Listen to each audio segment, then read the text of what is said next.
I'll introduce myself. My name is Kara. I'll be interviewing you on behalf of Ultraviolet Magazine today. So, how are you guys this morning? It's night over here, but good morning to you guys. Good morning. Yeah, doing good. Doing good. It's nice and early. Yeah, So, doing good. It's a before Saturday over here, so we it's a good weekend. before we jump into the questions, would you mind introducing yourself and your roles in the band? Yeah, for sure. I'm Damien. I do vocals. And yeah, I'm Jack. I play guitar. Nice meeting you guys. Thank you for chatting with us today. So to start things off, I'd like to talk about the band's origin.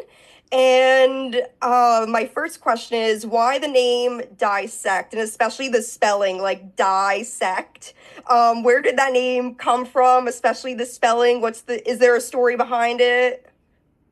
There's not really a story behind the spelling, I guess. I guess I just wanted it to be a little bit different, I suppose. I have the word dissections had it on my neck, so it kind of came from that. I wanted it to be like something that's like quick off the tongue instead of like a full long word. So I just wanted like a two vowel type thing. And yeah, I don't actually know why I did the E in there. I'm not gonna lie, but it kind of just happened, and here we are. So Yeah, I feel like the spelling helps it stand out a bit more, you know? It's cool. yeah, it gets So, wrong all the time, but it's cool. Yeah, I'm a big fan of just the one word band names too. yeah, they're Something bold stands catchy. out. Yeah. So, how did you and the other band members come across each other? Did you guys already know each other before forming the band, or were you guys already in a band before at some point? Yeah, well, me and Jack have both been in like bands and stuff before, and just doing our own like solo music projects. Like me and Jack have done like we both did trap metal before, and that's kind of how we met actually. And yeah, like initially when we started, like I initially hit up Jack, able to do it at the time, and then like a few years later, like just how things worked out, he was free, and then yeah, he joined, and then yeah, now we're doing sweet, and it's great. So yeah.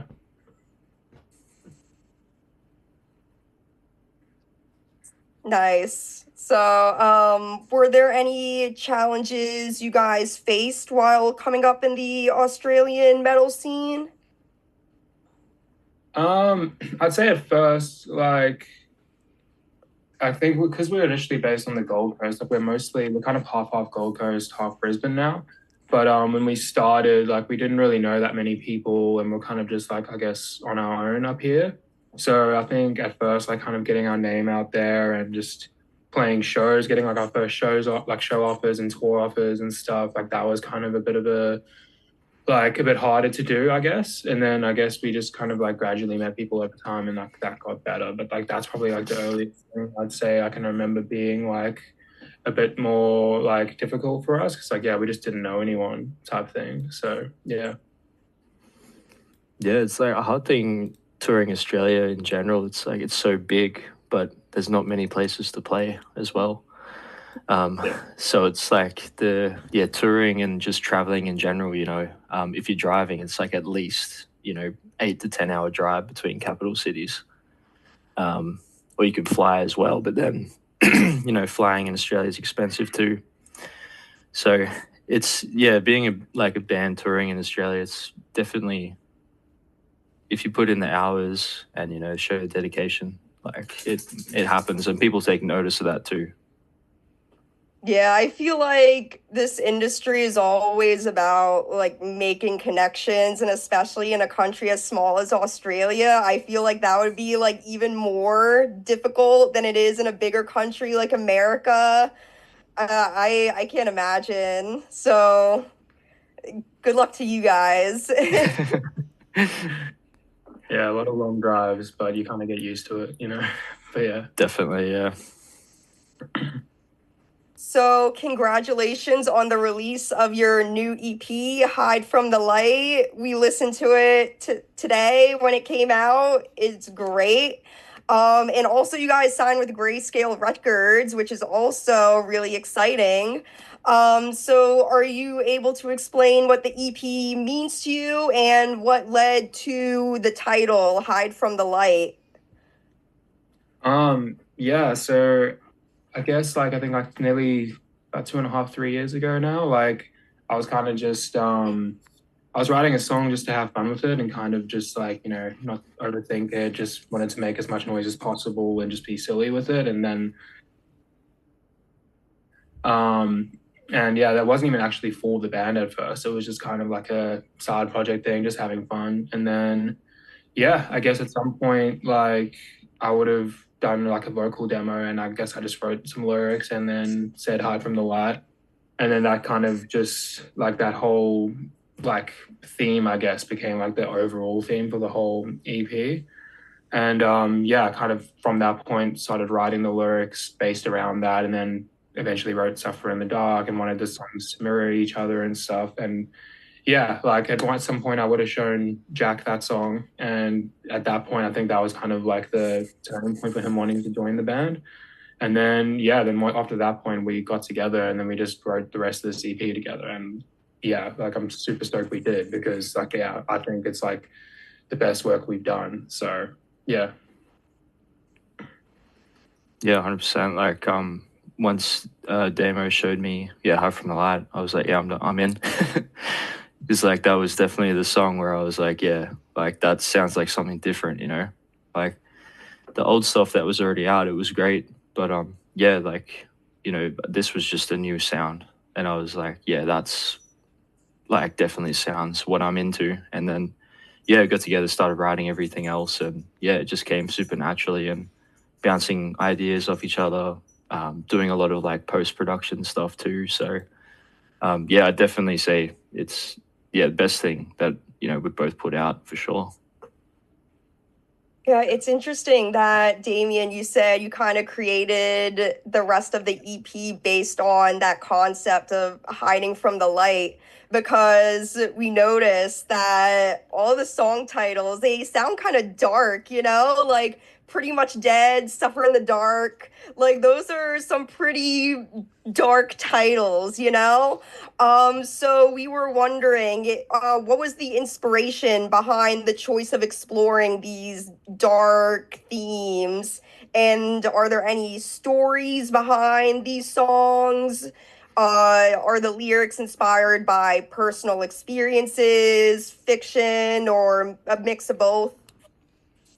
I'd say probably like a mix of both, but like it's all mostly just like personal experience, I suppose. But yeah, like the whole concept for it, like from like the hype and the light thing, and then like all the really dark titles and stuff, like what I really wanted to kind of try to get across anyway was like in some way it being sort of chronological. So like I guess it was like with Hard from the Light being the first song, and then the second to last song being There Was Never Light. That's how kind of like whoever the person we're talking about, or the subject matter, or whatever you want to call it, is kind of realizing there was never light to begin with. And then the last song is being like Suffer in the Dark type thing. But yeah, the whole point of it is kind of to be like, I guess like the theme, I suppose, is like if you like choose to hide from the light, then you will in turn suffer in the dark. And it's kind of like the journey from, I guess, the first song to the last is like that, kind of whole story. So yeah. Is there anything you want to add, Jack? Me and myself with the lyrics sort of matter. Yeah, that's all Damien. So Damien's all the lyric side of things, and yeah, I kind of stick to the music. But I guess like even the music itself, it's pretty dark sounding. It's heavy. Like just trying to paint that picture with the music as well. Yeah, we managed to do that pretty well, I think, and connecting it with the lyrics and the dark titles. Yeah, it all came together super well. Yeah, 100%. Can I just interrupt this real quick? I just want to say I took a listen to the EP earlier, and dude, Damien, your vocals scared the absolute shit out of me. Like, I felt like I was just like surrounded in a dark area, and then all like those inner demons are just like yelling at me. And I said to Kara, I'm like, this kind of reminds me of like what my sleep paralysis demon would like yell at me. I love that. That means I'm doing a good job, I guess. Oh no, your Yeah. vocals and like the guitars, like a 10 out of 10. All right, that's enough for me. I'm sorry. Oh, thank you. Yeah, so she also mentioned to me how the robotic voiceover in the intro of the title track like scared the shit out of her. And like it really does set up like a really creepy vibe. So what was the thought process behind adding that robot voice to the song? And is there a specific meaning behind it? Well, so how that happened was when I wrote the initial demo for Hide from the Light, like I kind of started with like from the point that it starts to build up and then it dropped, and then I sent it to our friend Jaden Lee, like he goes by Prod Play. Got to shout him out real quick because he did a lot of the post prod across the EP as well. But yeah, so I sent it to him, and then he like loved it a lot, and then he did his thing on it. So he added like that robot talking, and then like the I guess kind of more like drum roll build up before the guitars come in, and then we kind of worked on that bit together. So yeah, he kind of added that bit in, but like I guess at the time, thinking on it now, like we were doing like the AI voice, AI/robot voice in our like set intros when we would play live for quite a while. I think we started doing that in like 2022, and then every time we would play a show, we would change it to make it applicable to the show. And then that's kind of where it started. And again, Jaden Lee started doing that because he's like our post-prod guy, and he has been since like day one. He started doing that, and then I guess that's kind of where it would have come from when I sent him the demo. So like we're already doing that, and then we were kind of like, well, why don't we incorporate it into the music a bit more? So yeah. Is there anything you want to add, Jack? Yeah, with the AI voice, yeah, I didn't really have much of a hand in that as well. Like the pretty much Hide from the Light, the actual song, that was mostly done before I came into the band. So it was cool like seeing that, and you know, I think we added it in like as like vocal layers on a few different songs too. So yeah, we kind of extended that theme throughout the EP, but the foundation was kind of there as well. So we kind of worked off that as we went through. It's really cool. Yeah, that's really cool how the AI voice it was inspired by your live performances. It's really cool how your live shows is now kind of there's a big influence in the music now from your live performances, which I think is really cool. So going into questions about your songwriting process, what comes first typically when you write a song? Do the lyrics come first, or are the instrumentals the first priority, or is it mostly spontaneous? You just go for it. I'd say for me, like it's a bit of both. Like probably more on the spontaneous side. Most of the time, I would probably just like sit at my desk with a guitar and kind of just try to write something. But then there's been times where like I'll always be like writing lyrics into my phone and stuff as like I think of them throughout the day when I'm like kind of just like zoning out or whatever. And then like that's kind of spawned like a lot of our songs in the past, like a different kind of alone. Like I had that written on my phone before I even picked up the guitar. But yeah, it's a bit of both for me. Like I'm sure it's different for Jack though. But yeah. Yeah. Like mine's definitely pretty spontaneous. Like sometimes you get writer's block and you try and sit down and try and force yourself to make something, but it doesn't work. So I think having like a break and coming back to it is like when I've sort of written like the best stuff instrumentally. Just taking time to breathe, and then you get an idea in your head for a song that comes usually at the worst time.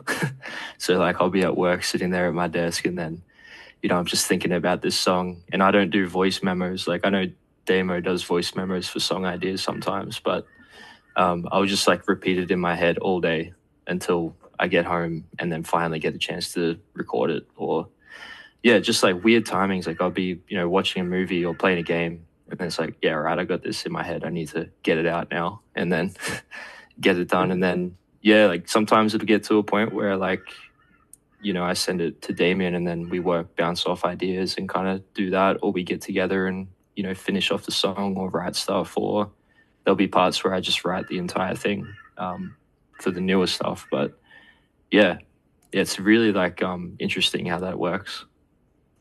Yeah, I feel like the best ideas always come randomly. I feel like if you try to force a good idea, you'll never get a truly good idea, you know? Like you can't 100%. force greatness.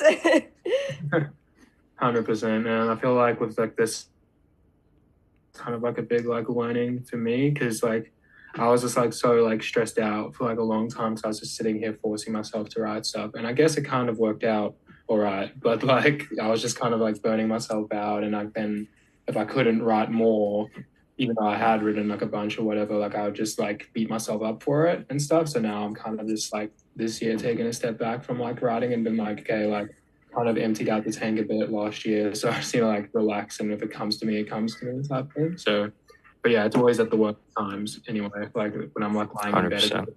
you know. So yeah. Yeah. So speaking of instrumentals, Jack, what gear do you use while recording and tracking songs? And are there any specific plugins or pedals you use? Are there any favorite pedals that you like to bring on tour? Yeah, sure. So, yeah, I play Ibanez guitar. So Ibanez was, you know, my first guitar when I was a kid. So that's always been a favorite of mine. And, you know, playing those live and even when I record stuff, it just feels right. Um, Super comfortable with those guitars. So yeah, really love Ibanez guitars. And then, yeah, for live, you know, we use Quad Cortex. So Neural DSP Quad Cortex. So that's great. We both run guitars and bass through that live. And then pedal board, obviously, I've got like the Whammy DT. So that does a lot of the work when it comes to shifting pitches and changing tunings. Then, yeah, we've got like a couple of other pedals. Like we've been using the noise pedal from Talon Electronics with Alpha Wolf.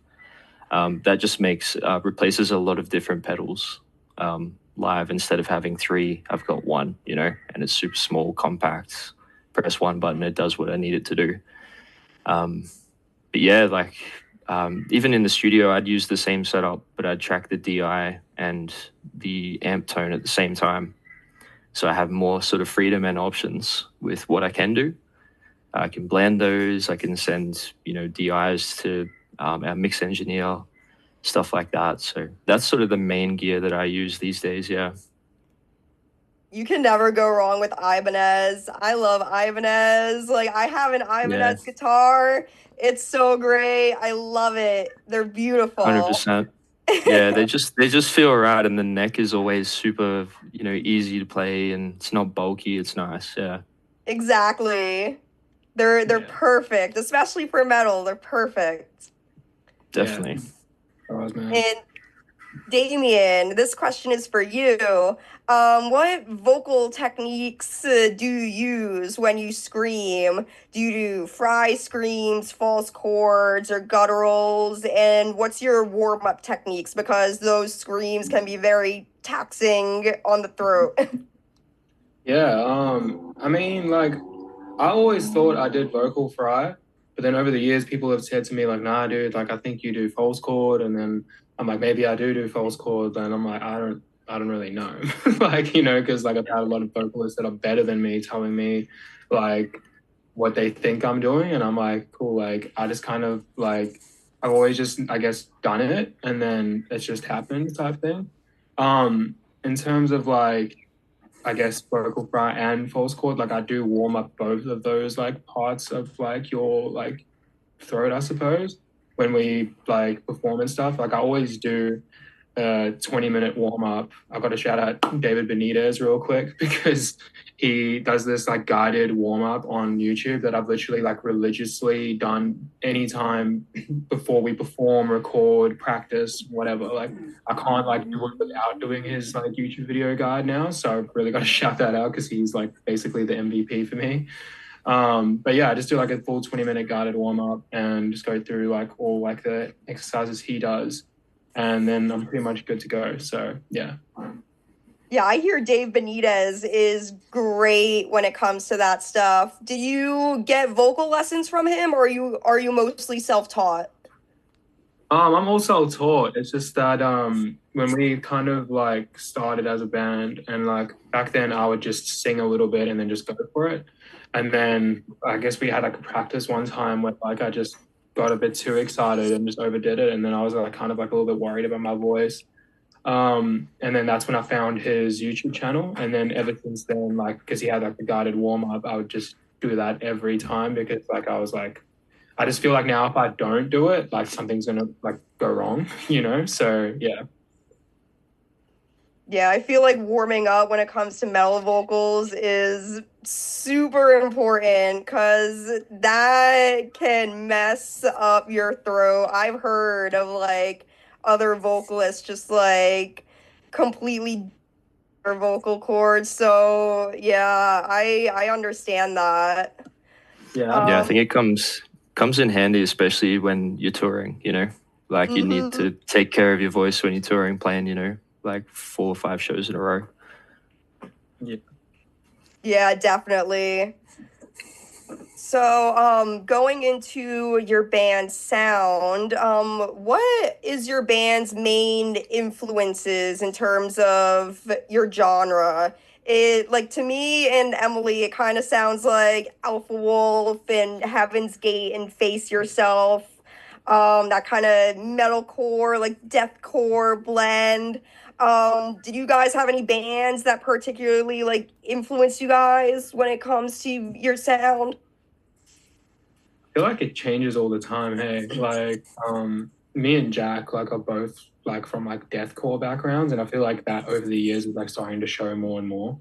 Because I think like earlier on we kind of tried to like maybe reel that side in a bit, but like now it's like, you know, if you've heard There Was Never Light, like it's obviously not reeled in like at all.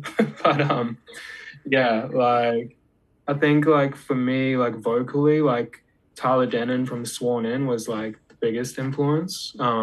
He was like I remember trying to do vocals to a Sworn In song back when I was like 16, and yeah, like that was the first time I felt like I guess like natural with my voice, I guess. So I was just felt like that was the right vocal style for me, and I'd always practice to like Sworn In songs. So I think, yeah, for me, vocally, that's it. And then instrumentally, it kind of always changes. Like, I used to be really big into deathcore, but like now I'm just like big into metalcore and mosh kind of stuff and just heavy stuff with breakdowns, you know? So that's pretty much me. So, Yeah, I would say a band that stood out kind of when we were writing all this stuff was 1056.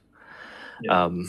Like, you know, we started listening to them a bit more. I know the other guys got onto it a bit sooner than me, but I got to see them live at Cult Fest not too long ago, which is Alpha Wolf's like festival over here. Hmm. And yeah, once I saw them live, I was like, yeah, like this is like heavy. And that's kind of, you know, they've still got elements of like metalcore and stuff, but it's more deathcore adjacent, I guess. Um, and yeah, like obviously we got to have Luca produce some of the stuff on the record as well, do some like post prod stuff. So it was great that we got him on board. And yeah, like definitely for them, well for me, sorry, yeah, 1056 would be a great inspiration. Yeah, big time. Yeah, I feel like you and Alpha Wolf should definitely come visit the US because that would be a great tour. Man, that'd be so sick, man. We really they get a show in with them at some point, so that'd be awesome. So back to the EP, is there a specific song that you really wanted fans to hear? And is there a particular song that you have a strong connection with in terms of sound or lyrics? Um, I think for me, like at the moment, like Suffer in the Dark's probably my favorite. Um, I'm not too sure why. I think it's probably like that breakdown in the middle and like the build up to it. Like I just really love that part, and I think it just goes a bit stupid. So like I'm really into it at the moment. But I think overall for me, like it would probably be Hide from the Light because like I feel like since day dot, like that one's kind of like had like a special place for me because it kind of started this whole era of the band, you know, like it's obviously start like without that song, like we wouldn't have like, you know, Jack probably wouldn't have joined the band and then we wouldn't have written this EP together and stuff. So I feel like to me, like that one's probably like the big one. But yeah, I'm not sure what Jack's would be. So Yeah, like similar. But I would say like probably the underrated favorite of mine would be Pretty Much Dead. Just because of the the actual guitar work at the start. There's some more riffy stuff going on. Um, yeah, it's more funner to play sort of thing. As a guitarist anyway. But yeah, I would say Hide from the Light would be, obviously the standout, I think, on the EP. Like it's such a great way to open up an EP as a first song. It sets the tone for the whole record. Yeah, I think like that's definitely the standout for me, for sure. Yeah, Hide from the Light definitely does a great job at being the intro to what's to come, and I have to agree with Suffer in the Dark. Like that breakdown, like that's huge, like crowd killing energy. Like I can just imagine the chaos in the pit when I listen to that song. So if you guys ever come to the US, I would be scared of the pit if that song is played. yeah, I can't wait to play that song live. I've been like thinking about it for like a while now. So the fact that we're gonna be playing it soon, like I'm super keen. hmm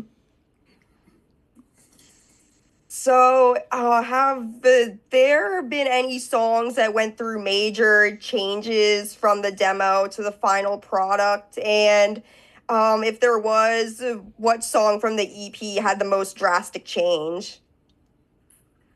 Ooh, I'd say maybe Pretty Much Dead. Hey, Jack, I guess, but Yeah. because I think we wrote like six or more versions of that song, like after like that bit where like it drops tuning and drops a bit slower. Like I think the point from that point, like we wrote like I think like six different versions or so, and we just could not decide on where the song should go or whatever. So like yeah, I think like I was like super stressed out about it. And then the one day we were writing over Discord, and then like I think we were listening to Humanity's Last Breath or Viljada or something like that, just kind of going down that rabbit hole.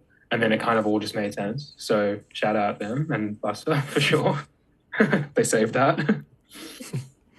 Yeah, I think Too Many Scars had a couple of different variations too. Like we wrote the intro like pretty quickly together, all the post prod stuff, and then it got to a point where we're like, oh yeah, like what's next? And yeah, that's always the thing with us. It's like what's next once we get to a certain point. But yeah, went through a few different things with that song as well. But yeah, that one turned out I think how it should have as well, with how it sort of flowed and everything like that. Yeah, Yeah, 100%. 6 different versions is crazy. Do you think the fans will ever get to hear any of those alternate versions, or are you keeping those to yourself? I mean, they might end up being other songs, to be honest, but maybe I might like throw a few up on like Insta stories or something. But like, yeah, for the most part, they're probably just dusty, which is why we didn't use them. So Yeah, usually if I don't like something, I'll just delete it, which is a problem. Yeah, I get that. I get that. I feel like the fans would want to hear these other versions, though. I'm sure they're great. So, going back to how you signed with Grayscale Records, how do you feel about this milestone in your career? You guys are now under the same label as Alpha Wolf, Make Them Suffer, Pale Dusk, and many other great bands.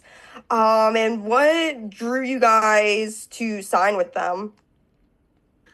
Well, I think like over the years and stuff, like a lot of bands, like we had made friends with like, like Heaven's Gate, for example, like, we're signed with them and like, we toured with Heaven's Gate and we, done shows with bands from Grayscale and obviously bands we like Alba Walk and Make Them Suffer on there. So it kind of just like made sense for us, especially being from Australia, like, seeing like over the years, even when we weren't involved with like, or when I wasn't involved in metal at the time or Diesect didn't exist or whatever, like seeing so many bands I like go through them. So yeah, they were always like a label we wanted to work with and stuff. And then yeah, like it kind of just like happened real naturally, which was great. And yeah, man, got to shout out them because they've like helped us like make this EP like, take us to the next level in terms of bringing the vision to life. So yeah. Yeah, definitely. Like, I've been in a few bands over the years previously that have been signed to like, smaller labels and stuff like that. And yeah, the experience that we've had with Grayscale, I've had with Grayscale, has been like miles apart. They've definitely done heaps for the release, more in the background, which a lot of people don't see. But yeah, they've done so much for us already, and we haven't really been with them for too long as of yet. But yeah, what they've done so far has just been great, and yeah, it's like Damien said, it's taken us to the next level. Yeah. It seems like a pretty small label too, so I feel like there's a lot more room for like collaboration and being helped out more by the label and stuff, which is also really great. Yeah, no, 100%. Like, I feel like the like relationship we have with them, like, it just feels a lot more just like talking to like, I guess it's just it's like very like, I don't want to say like, I guess it's casual, you know what I mean? Like, it's just like super like just relaxed and like you can just approach them about anything you guess might be wondering, and I tend to like wonder a lot. So like for me that's great. But yeah, no, we have a really great relationship with them already, and like, as Jack was saying, like they've helped us out so much in like the short time we've been with them. So yeah. So going into tour related questions, so you recently announced a headlining Australian tour for this fall. It's summer over here, but it'll be fall for you guys. And you'll also be touring with Make Them Suffer. So is there a song from the new EP that you're really excited to play on either of these tours?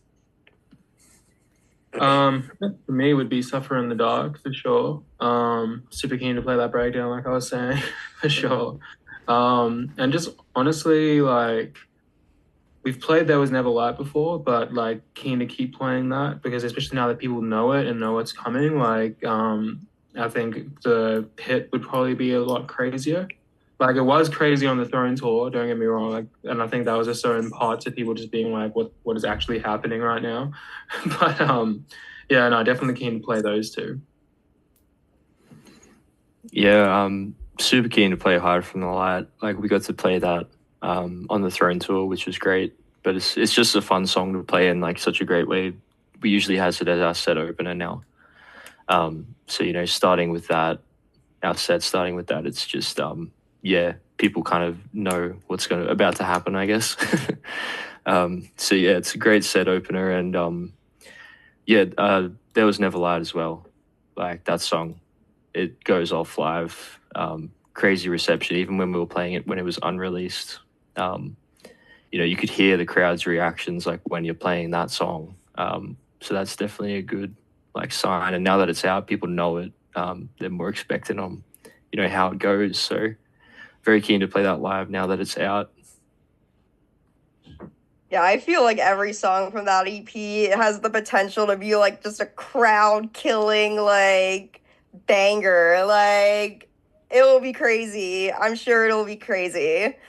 So how do you guys mentally and physically prepare yourselves for tour, whether it's a long run or a short run? Because touring can be very taxing, like physically and mentally. So I'm wondering how you guys prepare for that. Yeah, I'm not even exactly sure. Like I kind of like I think we've done it like so many times now that like you kind of know what to expect. So you kind of just like, oh yeah, like this thing's coming up and you kind of know what that entails, I suppose. Like I kind of just like get on the plane and like go from there, you know. But I don't know, like Jack's toured more than I have, so he might be a little bit more locked in on getting himself ready. So yeah. Yeah, well, I guess like we're pretty lucky with how we sort of plan stuff. We usually plan a lot of the logistics side of things, months before. Yeah. So it's really good having like that plan in place. We kind of already know what we're doing, before we leave, which is obviously good to do. But yeah, like I guess over the years, like heaps of water while you're touring. That's key, and a lot of people forget about that. Always got to stay Yeah, hydrated. yeah, 100%. Like you think it might not help a lot, but when you're playing shows every night, getting through the day, like having heaps of water, it'll just make your performance better. You feel better, I guess, because Definitely. yeah, sometimes the food options that we have on tour isn't always the best.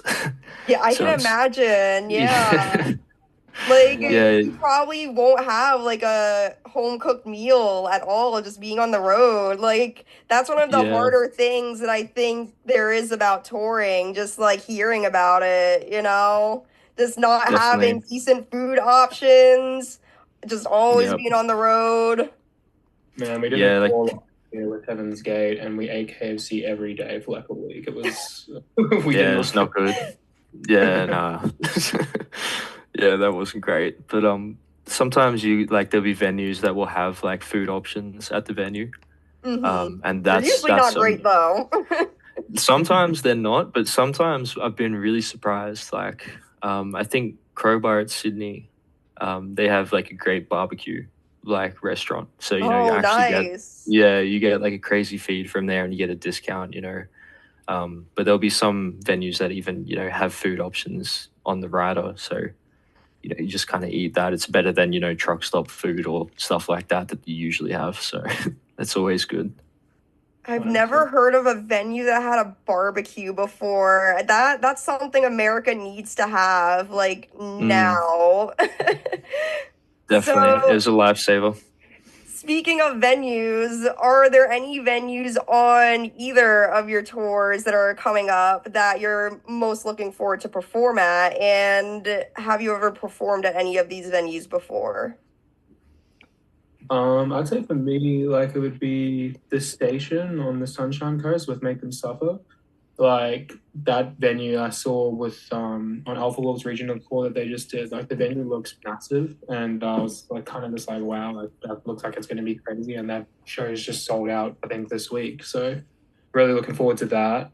And then playing Ballarat for the first time for me. Like I think I've heard good things. Apparently Ballarat's pretty crazy, so I'm kind of interested to see how they go and how they respond to like these songs being pretty heavy. So yeah. Yeah, I really like Amplifier Bar in Perth.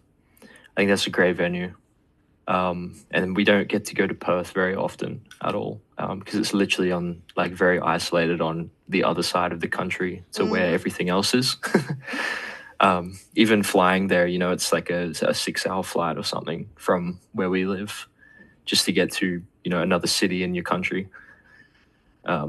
So yeah, like it's very cool going over there, and yeah, the venue is really awesome. I love that place. And yeah, I guess yeah, like what Damien said, the station. I'm very keen to play there. Alpha Wolf played there recently, and the footage looks crazy. So seeing that, getting to play that, sorry, in a sold out capacity, it'd be very cool. Yeah. Nice. Yeah, I didn't know like there could be a 6-hour flight across Australia. Like it seems like that country seems so small, but it's so big at the same time. Yeah, Cheaper to go to Bali than it is for us to go to Perth, which is wild. That's crazy. Yeah, it's insane. So, what is your dream tour lineup to join and why? We know that you've played shows with Fit for a King, Era, Silent Planet, August Burns Red, a lot of big name metal bands. So, is there anyone in particular that you haven't toured with that you really want to tour with? I think off the top, I'd say Knocked Loose for sure. Oh, I can see that. I'd love to tour them, man. Their pits go crazy, and like I feel like I'm just a massive fan of that band. Like, what more can I say? So yeah, them, and I just got to say like probably 1056 as well. I feel like we're pretty like we're kind of similarly adjacent now sound wise, so I feel like that would just go off. So Yeah, 100%. I'd definitely say 1056. Be great to tour with them. I think it'd work really well. But even like we got the chance to tour with Throne, but to tour with Throne overseas, yeah, love to do that as well because yeah, we got along with those guys really well. And Half Me as well, like touring with them. It'd be great to tour with them again. We've really got along with those boys, so be great to connect with them again. 100%. Yeah, I could definitely see a Knocked Loose Dissect tour happening because I kind of got Knocked Loose vibes from the new EP. I haven't checked out 1056 yet, but I should. I've never heard of them until you guys started talking about them though, so I'll check them out.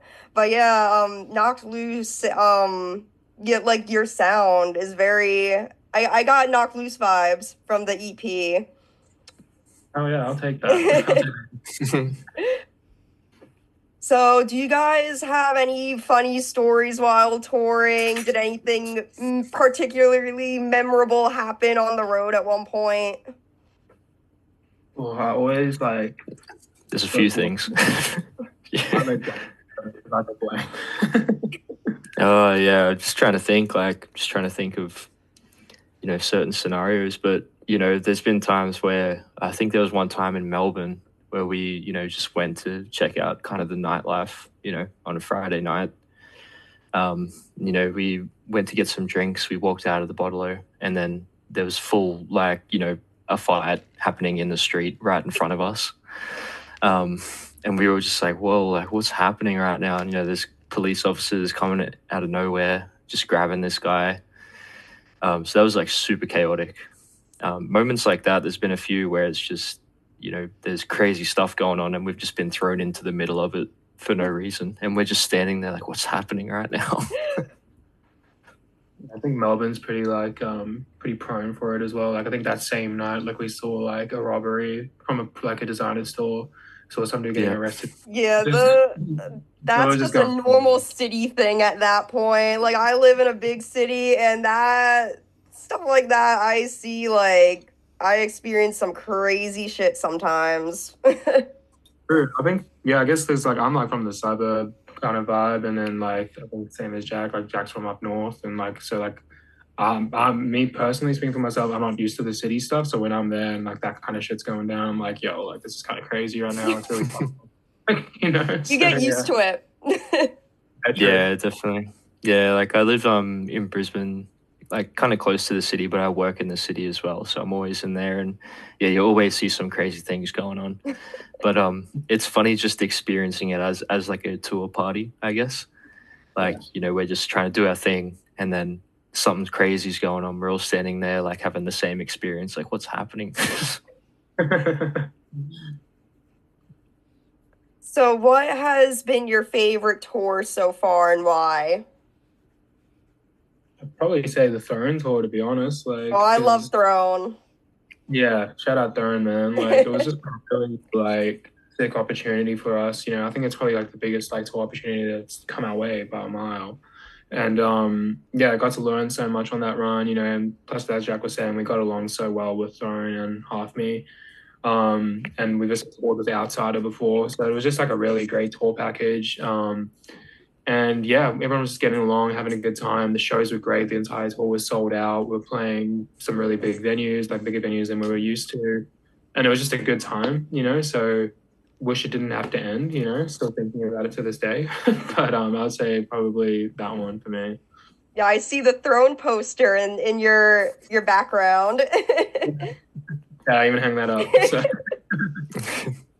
Yeah, it's definitely the best tour that I've ever done for sure. Like I think that was a big stepping stone for us, even upgrading our in-ear like monitors, our backing track rig. Like we upgraded everything for that tour pretty much, and now every show that we play, it sounds like so much better now that we've done that. And playing sold out shows every night. Like surreal sometimes, going to shows at those venues, like, a few years back watching bands play, and then now you're up there playing. It's crazy. Yeah, I can't imagine how crazy that tour must have been. I've seen Throne once before, and they put on an amazing show. So I don't blame you guys that that's your favorite tour. Right, man. So looking ahead into future plans and stuff, we've noticed that you guys only have a few singles and EPs released so far. So, especially now that you're signed to Grayscale Records, is there a potential plan for a debut full-length album coming out anytime soon?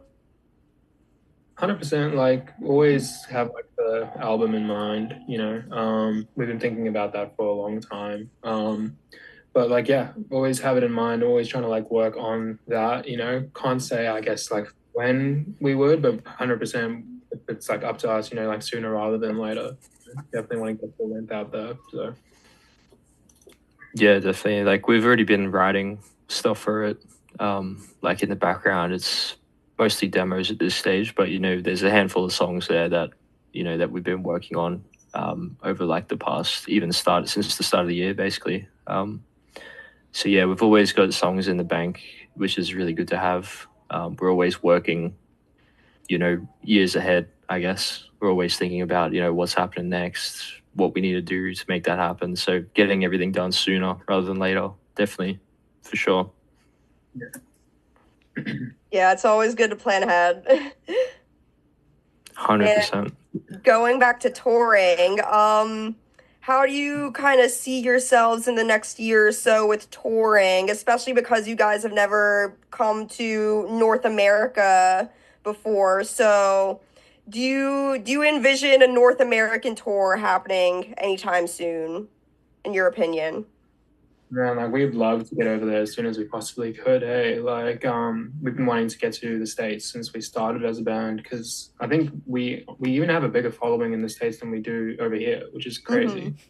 Even if it's like it's like a slight amount, but like yeah, we've been wanting to get over there for a long time. I guess like we just need like a band to ask us to come type thing, and then we'll make it happen.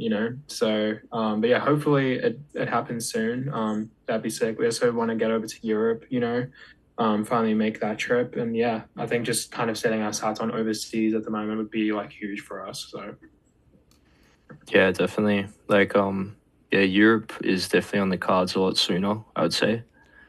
The main thing with America, yeah, like we'd love to do it. It's the visas for bands to come over and play. It's so hard for any I hear band, they're annoying. Yeah. Yeah, like just even the amount of money that you spend before even booking the flights, and then that's not even a solid yes, you can come into the country. So yeah, it's very hard, but we've seen bands do it. It's definitely possible, and yeah, it's definitely going to happen one day. It's just when. That's the thing. Fingers crossed. Fingers Yeah, crossed. 100%. So going into less serious, more goofy questions that we who's the most likely to lose their wallet or phone or gear during tour? shit, probably me. Hey. Yeah, I was about to say yeah. Yeah, Damien on that one, because you've actually had your like gear on the flat like taken to another place before. Hey, like it hasn't landed. Yeah. No way. Wow.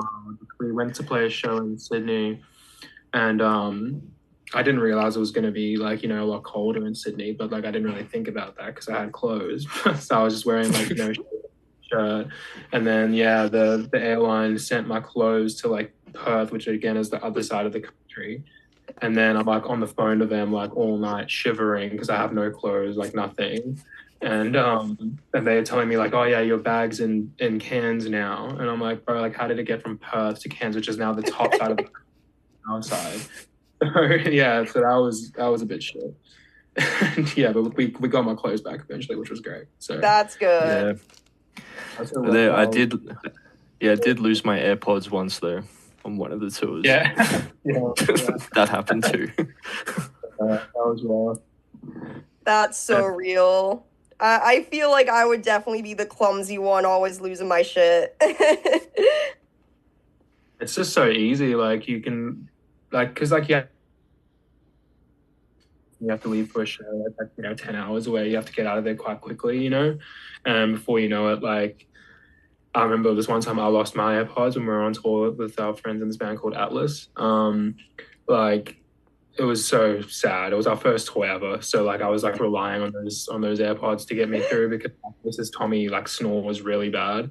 So like I was like, there's gonna be no way I sleep if I don't have these. And then we were like running late. We had to drive from Adelaide to Melbourne, and we're probably like about 10-15 minutes away from where we were staying. And I get a notification that I've left my AirPods behind, and I was like, no, my phone's tripping. Like I haven't, and I like grab my AirPod case because like I had my AirPod case on me. I grab it and one of them isn't in the case. So I've dropped one of them somehow in the dirt in Adelaide. And I think for like a year after that, it was still showing up on Find My. So it was just on the other side of the country.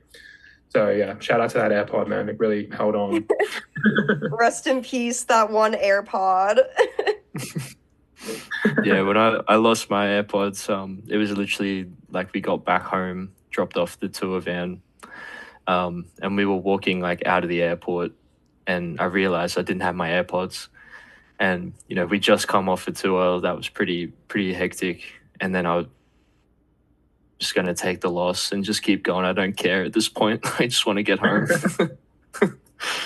To be fair, AirPods are so easy to lose. I think They I are. lost mine like twice. I got it back once, but one other time I lost the case and I had to get a new case. Damn. My third pair of AirPods now, man. It's rough out here.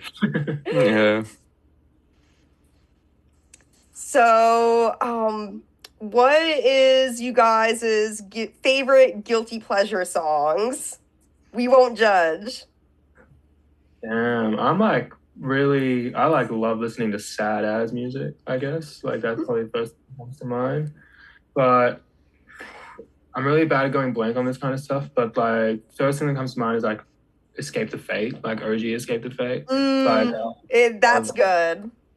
yeah, I just love like that's where I kind of like what got me into guitar to begin with. That's kind of like maybe the nostalgia of it, Like Escape the Fate's like first and second album. Like yeah, I'll bump that kind of stuff all the time. So That first album is really good.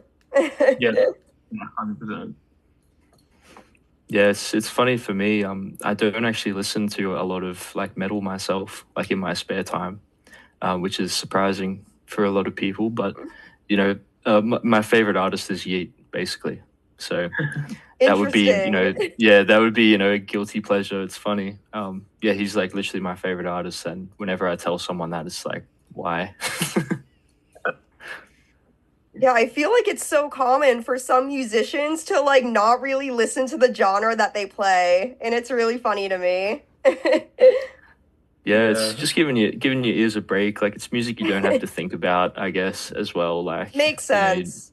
you're not diving into it heaps, like trying to pick it apart or whatever. And then when you start writing heavy stuff again, you make like more unique or different stuff. You're not influenced too much on like other bands you're listening to, I guess. Yeah. So, and also we have one last question. How many breakdowns is too many breakdowns? I mean, I don't There's think never enough, I think. Yeah. I agree. Yeah. Honestly, I mean, we literally just put out a song that's a 2-minute breakdown, so I think that says it all. You know, Yeah. so, all breakdowns always. So true. So, to end our conversation today, is there any advice you would like to give to fans out there or any upcoming musicians in the scene today? Yeah, I think for me, like, just, like, back yourself and, like, really, like, take your art seriously, like, because no one's going to take it more seriously than you do, so just, like, put what you need to do, like, behind it, back it, and just go as hard as you can and just never stop, I think that's probably the most important thing. Like, I see, like, a lot of artists that I look up to now that were a lot smaller a few years ago, and, like, the common thing I find is that they just never stopped no matter what. And, I think if you just keep getting better, like, as you naturally would over time with every release and stuff, yeah, you will get to where you want to be, and someone will eventually notice. So, yeah. Yeah, I think, like, if you believe in yourself, you have a vision, you're kind of manifesting in a way, I guess. If you have the dedication and the drive to make that happen, like, it will happen. It's just a matter of time, and yeah, like pretty much what Damien said, if you don't stop, it'll happen, so I think that's the best thing to tell someone, especially if they're starting a new band or something. It's just like, don't put one foot in, put everything into it basically, and it'll happen. Yeah, I feel like in this industry, the best thing to do is just not to give up. Yeah, 100%. Definitely. Yeah, like I've been playing in bands since 14, and I'm 29 now, so it's like it doesn't happen overnight, that's for sure. So thank you for chatting with us, Damien and Jack, and I'm very excited for you with the EP release and signing to Grayscale. Congratulations. And hope to see you in America at some point at a show. Fingers 100%. crossed that'll work out. Thank you so much. Appreciate it. It was a pleasure talking to you guys. You guys are amazing, and congrats to everything, and good luck on tour, safe travels, and everything. Thank you so much. Of course. You guys enjoy the rest of your day now, all right? All right, see you guys.